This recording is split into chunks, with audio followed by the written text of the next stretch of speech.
إن الحمد لله نحمده ونستعينه ونستغفره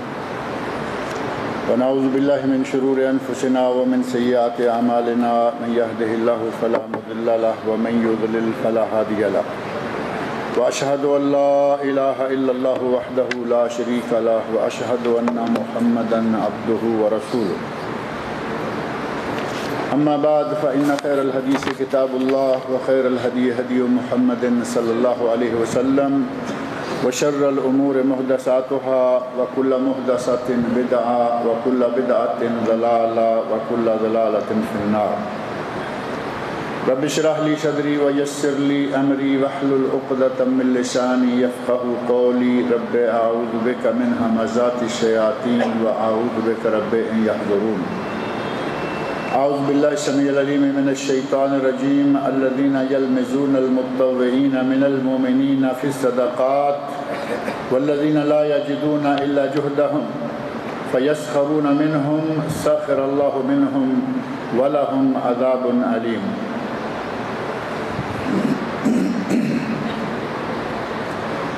یہ سورہ توبہ کی آیت 79 ہے 79. اس ماہ رجب میں اللہ رب العزت نے اس ماہ رجب کو بڑا ہی حرمت والا مہینہ بنایا ہے، اور صرف یہ ماہ رجب ہی نہیں بلکہ 4 مہینے ہیں جن کو اللہ نے حرمت والا بنایا ہے. جیسا کہ سورہ توبہ میں وہی صورت جس کی میں نے یہ آیت پڑھی ہے، اس صورت میں اللہ رب العزت نے ارشاد فرمایا ہے ان عدت الشہور عند اللہ 12 شہرا فی کتاب اللہ یوم خلق السماوات والارض منہا 4 حرم. جب سے اللہ نے زمین و آسمان بنائے ہیں مہینوں کی تعداد 12 ہے اور ان میں سے 4 مہینے حرمت والے. وہ 4 مہینے حرمت والے کون سے ہیں؟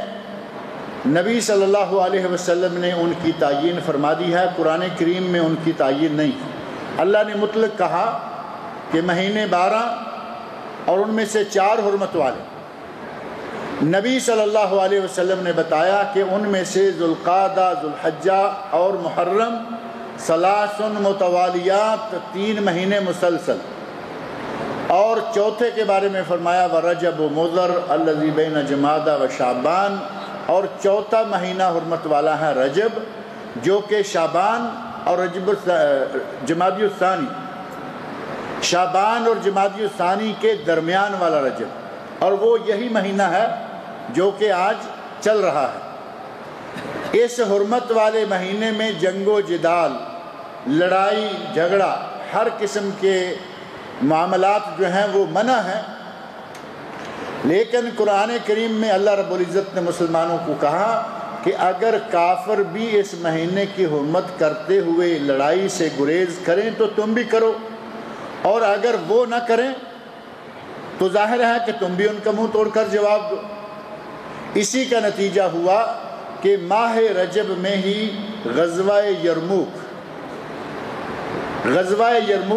جنگ تبوک جو ہے وہ اسی مہینہ میں پیش آیا، اور اللہ رب العزت نے اس موقع پر مسلمانوں اور کافروں، غزوہ تبوک جو ہے اس موقع پر مسلمانوں اور منافقوں میں خاص طور پر ایک کھلا خط کھینچ دیا، اور منافقین کی بہت ساری حرکتیں اس موقع پر سامنے آئیں. غزوہ تبوک بڑی گرمی کے دنوں میں، یہ رجب آپ دیکھ رہے ہیں اب بھی بڑی گرمی کے دنوں میں آیا ہے، اس وقت بھی بڑی گرمی کے دنوں میں آیا تھا. نبی صلی اللہ علیہ وسلم نے صحابہ کرام رضی اللہ عنہم کو حکم فرمایا کہ جہاد کے لیے تیار ہو جاؤ. بنی الاصفر، اہل رومیوں کو بنی الاصفر پیلی جنس کے لوگ، یعنی سفید چمڑی، لال خون اور سرخ و سفید رنگ پیلے قسم کے، ان بنی الاصفر سے ہمارا مقابلہ ہے، تیار ہو جاؤ. صحابہ کرام رضی اللہ عنہم جو نبی صلی اللہ علیہ وسلم کے ارشاد پر ہمیشہ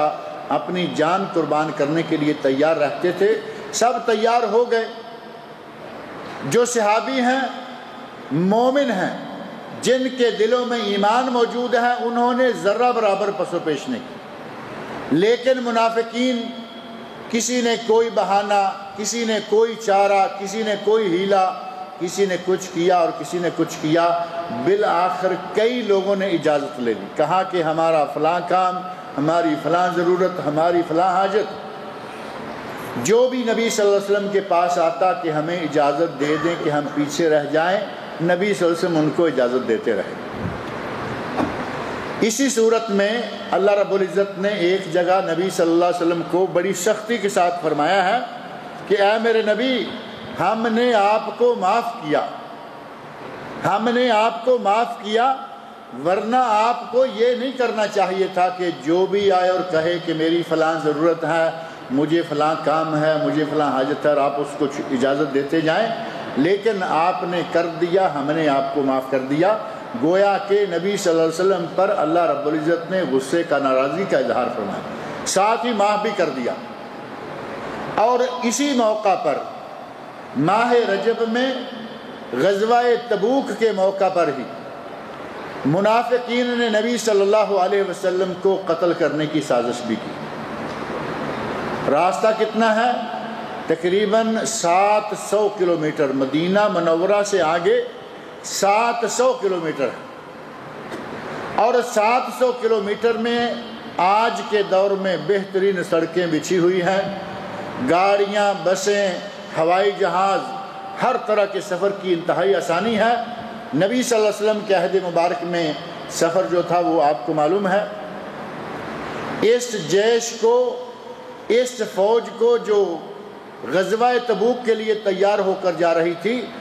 اس جیش کو کہا گیا جیش الاسرہ، تنگی والا جیش، جس میں کئی قسم کی تنگیاں ہیں، سفر میں جانے کی تنگیاں، راستے کی تنگیاں، سواریوں کی تنگیاں، ساز و سامان کی تنگیاں، 700 کلومیٹر کا سفر، اور راستہ سارا سنگلاخ، پتھریلا، کہیں ریت ہی ریت، کہیں پہاڑ ہی پہاڑ، اور راستے میں کہیں ایک جگہ تھوڑا سا راستہ ایسا بنتا تھا کہ سیدھے راستے جاتے ہوئے درمیان میں تھوڑا سا پہاڑی حصہ آتا ہے، تھوڑا سا راستہ اس طرف سے اور تھوڑا سا ایک طرف سے۔ نبی اکرم صلی اللہ علیہ وسلم جس راستے سے روانہ ہوئے، اس راستے میں آپ کے ساتھ تھوڑے لوگ ہیں اور زیادہ لوگ دوسرے راستے سے جا رہے ہیں۔ منافقین نے یہ کوشش کی کہ یہاں ہمارا داؤ چل سکتا ہے، یہاں آپ اکیلے ہیں، آپ کے ساتھ چند ایک لوگ ہیں، آپ کو یہیں قتل کر دیا جائے، لیکن اللہ رب العزت نے نبی اکرم صلی اللہ علیہ وسلم کو محفوظ فرمایا، کیونکہ اللہ رب العزت نے وعدہ فرما رکھا ہے۔ اللہ نے قرآن کریم میں نبی صلی اللہ علیہ وسلم سے وعدہ فرمایا ہے کہ اے میرے نبی،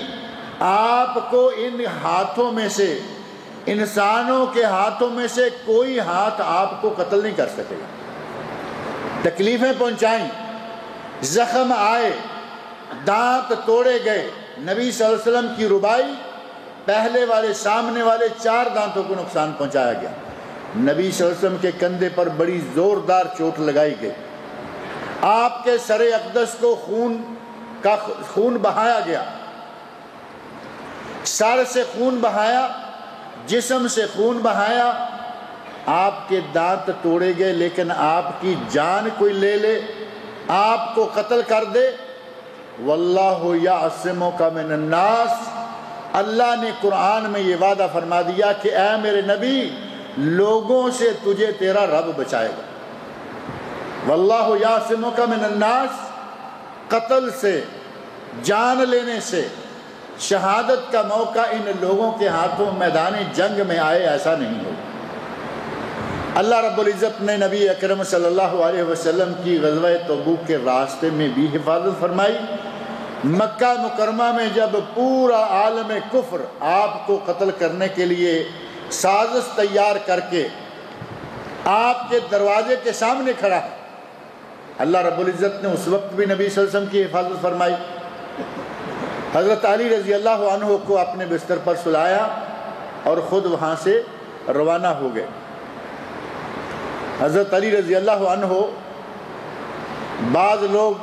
بڑی ہوا میں آ کے کہتے ہیں کہ جب سب سے زیادہ خطرہ تھا اس وقت علی رضی اللہ عنہ کام آئے۔ بات کرنے کا ڈھنگ ہے، بات صحیح ہے کہ نبی صلی اللہ علیہ وسلم نے اپنے بستر پر حضرت علی رضی اللہ عنہ کو سلایا اور خود تشریف لے گئے۔ اب اس کو تھوڑا سا گھما کے کریں گے تو کہتے ہیں کہ جب خطرہ سب سے زیادہ تھا اس وقت علی کام آئے رضی اللہ عنہ، کوئی دوسرا کام نہیں آیا۔ اب یہ کہہ کے وہ سارا میدان ہی صاف کر دیتے ہیں کہ علی کے سوا نبی کا ولی کوئی نہیں۔ جبکہ معاملہ کیا ہے؟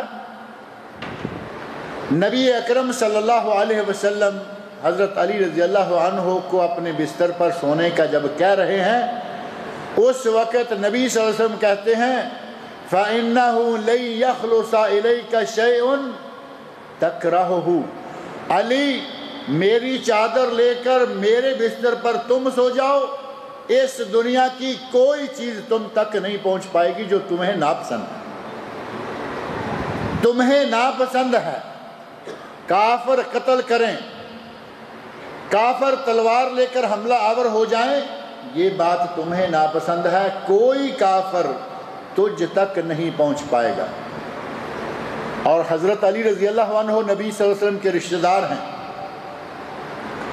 رشتہ ایک نہیں بلکہ کئی رشتے ہیں، انتہائی قرب ہے صحابیت کا۔ سب سے پہلے مسلمان، بچوں میں سے سب سے پہلے مسلمان حضرت علی رضی اللہ عنہ، نبی صلی اللہ علیہ وسلم کے چچا زاد بھائی، اور چچا وہ جس چچے نے نبی صلی اللہ علیہ وسلم کو پالا، جن کے گھر میں تربیت پائی۔ اور اب حالت یہ ہے کہ حضرت علی خود نبی صلی اللہ علیہ وسلم کے گھر میں تربیت پا رہے ہیں اور نبی صلی اللہ علیہ وسلم کے چچا زاد بھی ہیں، داماد بھی، اتنے رشتے، اور نبی کی ذات پر ایمان لا چکے ہیں۔ نبی نے کہا فَإِنَّهُ لَن يَخْلُصَ إِلَيْكَ شَيْءٌ تَكْرَهُهُ، علی سو جاؤ، مزے سے سو جاؤ، بے خوف ہو کے سو جاؤ، جو چیز تمہیں ناپسند ہے وہ تم تک نہیں پہنچ پائے۔